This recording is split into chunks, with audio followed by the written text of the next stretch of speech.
You oftentimes don't realize how terrible you are treated until you're explaining the situation to someone else. I find a lot of times in relationships, people settle. And I think it's because they think that they can't find better or that they're never going to get better. And it's so hard to find somebody as it is. And I better take this first thing that comes along because you don't know when that's going to show up again, right? So as a result, we're sitting there and we're settling for these people that don't treat us right. They give us the bare minimum. I find a lot of times people rush into romantic relationships because they just don't want to be alone. So they end up settling for someone that doesn't even deserve them. I have been in so many one-sided connections, and it pains me today to look back on that and say, God, why did I put up with that? I deserve so much better. Why did I settle? Why did I decide, okay, I'm going to try to make it work with this person? But it was just fighting tooth and nail. Me being a kind and nice, giving person, a lot of times that got me used. A lot of these people that had no sense of identity or no sense of self, no direction in life, they would cling on to me, but they would create this facade that seemed like they had it all. They had everything together. Every word that they said, I used to hold on to passionately because I believed them. Because the innocent part of me believed that there was an innocent part of them. Not everybody has the same heart as you. And I had to learn that the hard way. I am the type of person that allows other people to be free, to be who they are around me, okay? I don't try to control these people. I don't try to tell them who to be, what to think. I don't. And as a loving and caring human being, I allow these individuals to make their own choices because who wants to interfere with free will? As a result, a lot of times these people that went in to this connection wanting certain things or believing certain things, I allow them that freedom to change their mind. I allow them that freedom to say, hey, I don't want to do this anymore. If someone goes into a connection promising to take care of you or to be with you for the rest of their lives, and they turn around suddenly and they say, okay, well, I don't love you anymore, get out. And I've seen this so many times. Or, I don't love you anymore, I'm with this person now. Just pop up with somebody else. I mean, that's rude. And yes, we all go through stages and changes, but here's where it gets messed up. When these people fail to communicate what they're feeling and what they're going through, and you're left with a plethora of questions and assumptions about these individuals, how is that fair? I now know today that every single relationship that I had in my past, it was forced. I was trying to fit a circle into a square. I was trying to make excuses for them. I was like, oh, well, they're not that bad. When really, they had ulterior motives, or they went into this thing, 1 foot in, 1 foot out. They weren't all in, which a lot of people do that these days. They will say they'll be with you, but they'll keep about 2 or 3 of them on the back burner in case it doesn't work out. And to me, that is so messed up. When I agree to be with someone, my shenanigans stops. Okay, all the people that I was entertaining or talking to or whatever, flirting with, it stops.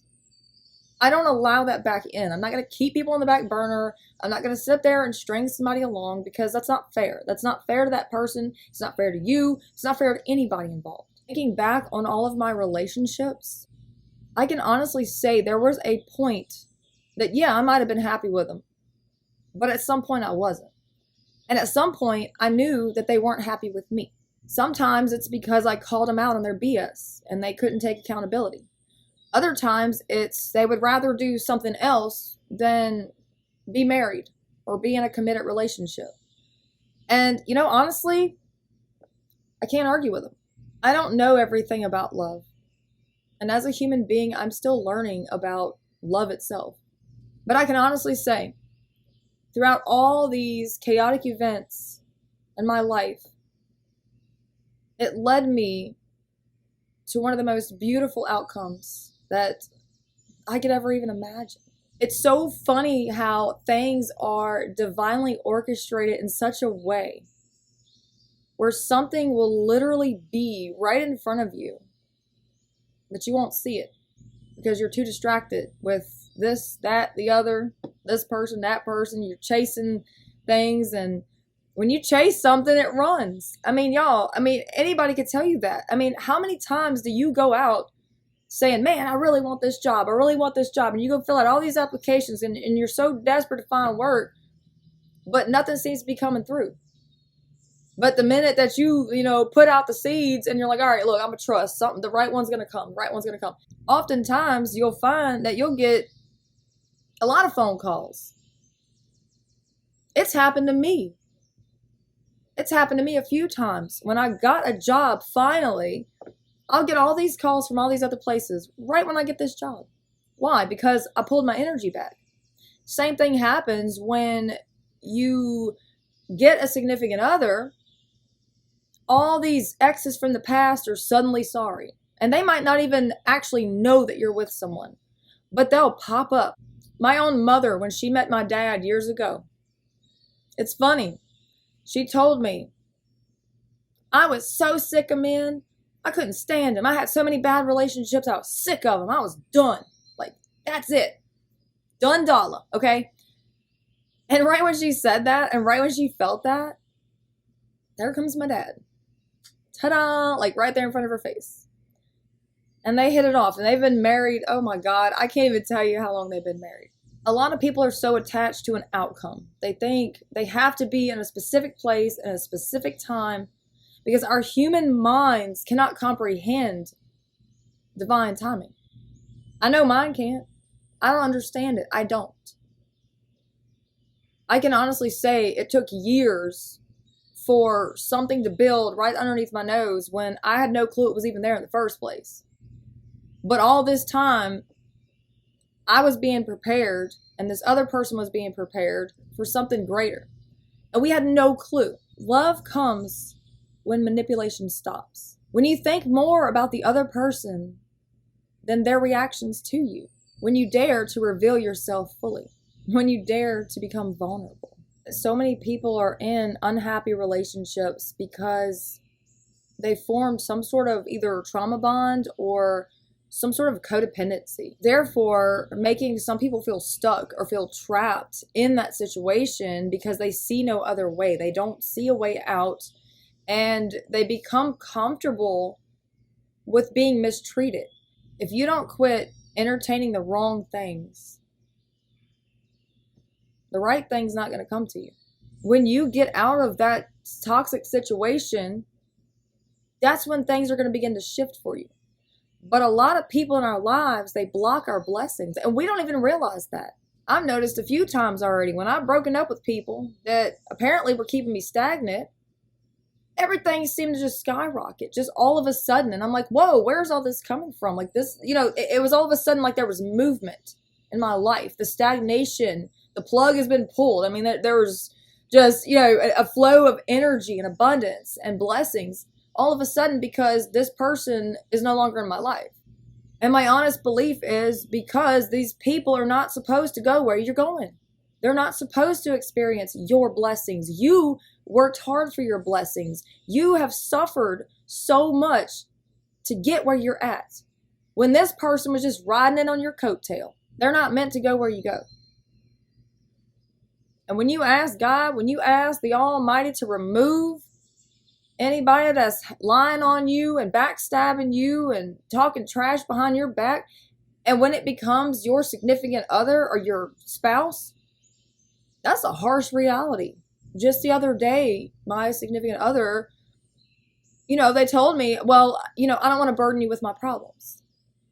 And I was like, excuse me?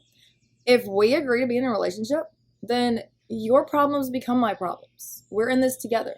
I'm not going to sit there and make you face stuff alone when you've had to do it all this time.